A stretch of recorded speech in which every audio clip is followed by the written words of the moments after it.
First of all, sir, if I could, I'd like to underline your comment about the specificity of the degradation of the Russian forces.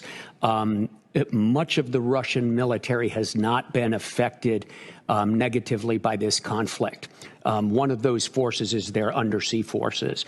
It's hard to talk in public, as you well know, sir, about undersea warfare and our efforts in that regard. But I can say that the Russians are more active than we've seen them in years, and their patrols into the Atlantic and throughout the Atlantic are at a high level. Most of the time, at a higher level than we've seen in years. And this is, as you pointed out, despite all of the efforts that they're undertaking.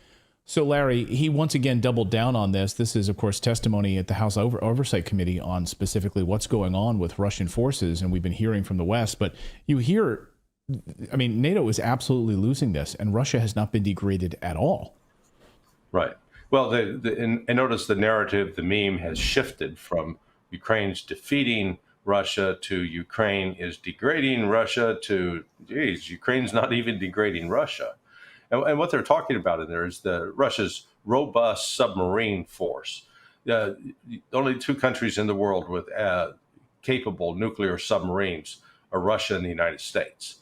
And Russia has actually probably risen to a level that surpasses the U.S. capability because they've deployed a drone submarine capable of launching nuclear missiles on the United States, and the United States has no way to prevent that or to counter that threat.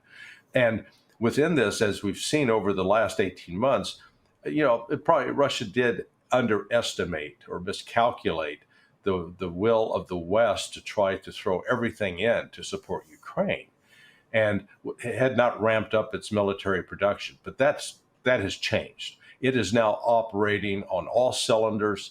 It's producing everything from tanks to hypersonic missiles to conventional missiles to artillery shells to helmets and uniforms, everything that the Army needs. It has increased its manpower beyond its reserves. It's brought in new active duty. It's got the luxury of being able to train people. Everything that I've just said, Ukraine does not have.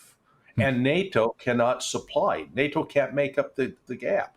So that's what the General Cavoli is, at least he has the common sense to acknowledge that reality, because everybody else has been pretending that the Russians are inept and incapable.